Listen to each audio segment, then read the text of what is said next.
দীপ্তি আন্তা ব্লগলৈ স্বাগতম জনাইছোঁ। আশা কৰোঁ আপোনালোক সকলো ভালে আছে। কিন্তু আজি এটা মানে পটককৈ মানে এতিয়া বাতৰি চাই মোবাইলটো খোলোতে পালোঁ যে এই মঙলদৈৰ এজন ইউটিউবাৰ মানে দীপজ্যোতি ডেকা বুলি কয়, তেওঁক মানে ইমানেই গোলকৈ পিটিলে দুৰ্বৃত্তই, মানে কোনো মানে বহুত সহজ সৰল ল'ৰা আৰু বহুতখিনি মানে আগবাঢ়ি যোৱা ইউটিউবাৰ আৰু এনেকুৱা মানে মানুহে মানুহক হিংসা বুলিয়ে ক'ব লাগিব, কাৰণ সেই ল'ৰাটো মানে বহুত সহজ সৰল বুলি শুনিছোঁ আৰু মানে কেতিয়াও কাজিয়া পেচাৰ ল'ৰা, গুণ্ডা টাইপৰ ল'ৰা নহয়। আৰু তেনেকুৱা এটা ল'ৰা মানে উন্নতি দেখি মানুহে ইমানেই কিছুমান মানুহ মানে লোকৰ উন্নতিত মানে হেৰি হৈ যায় যে আনৰ উন্নতি দেখিব নোৱাৰে, এনেকুৱা কেতিয়াও হ'ব নালাগে। আৰু তেওঁ যাতে সুস্থ হয় সোনকালে তাকে কামনা কৰিছোঁ আৰু আপোনালোকে আশীৰ্বাদ কৰিব ল'ৰাজন যাতে সোনকালে সুস্থ হয়।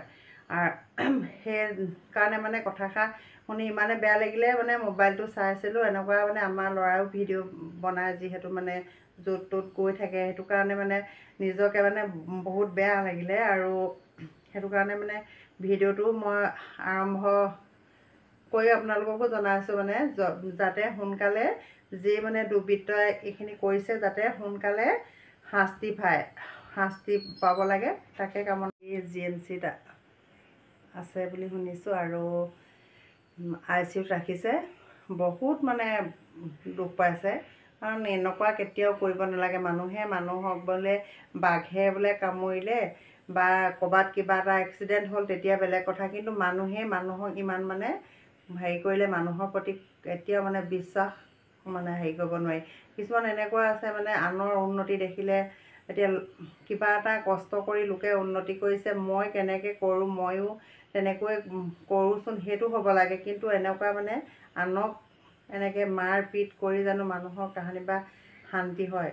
যিখিনিয়ে কৰিছে সিহঁতৰ শান্তি হ'বনে যাক কৰিছে তাৰ শান্তি হ'ব? গতিকে এনেকুৱা কেতিয়াও হ'ব নালাগে।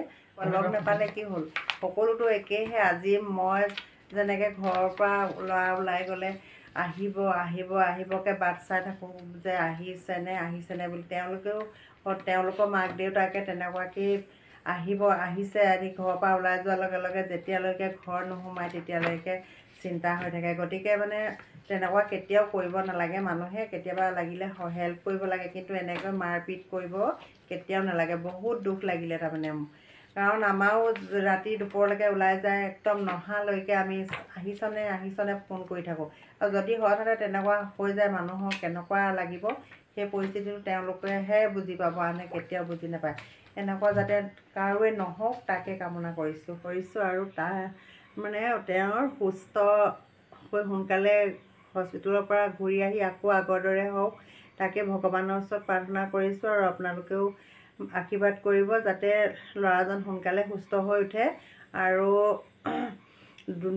যি মানে কৰিছে এইবোৰ কাম, তেওঁলোকে যাতে তাহাঁতি মানে কঠোৰ শাস্তি পাওক, তাকে কামনা কৰিছোঁ। আৰু আজি মই মানে গৈছিলোঁ এঠাইত সকাম খাবলৈ গৈছিলোঁ, আমাৰ ঘৰৰ গাঁৱৰে, আৰু তাৰ মই অকণমান ভিডিঅ' আপোনালোকলৈ আগবঢ়াইছোঁ।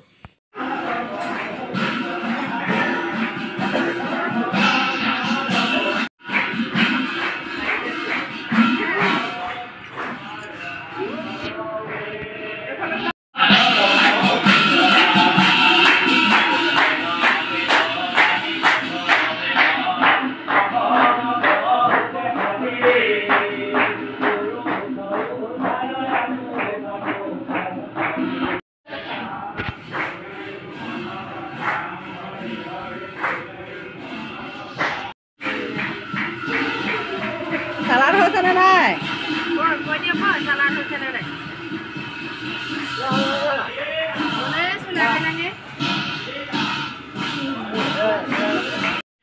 কৃষ্ণ, এইফালে কি চব্জি বনিছে?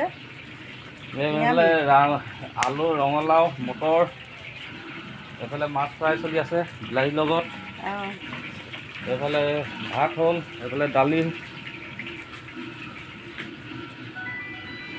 এইফালে জলকীয়া ভাজি কৰি পেলাইছে আমাৰ এইফাললৈ।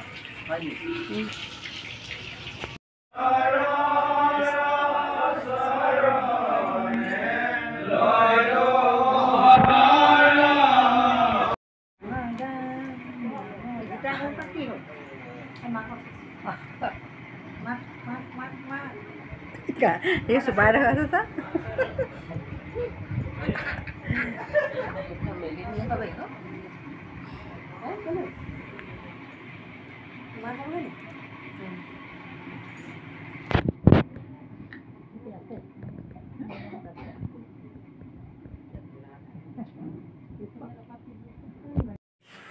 ইমানতে মোৰ ভিডিঅ'টো সামৰণি মাৰিলোঁ।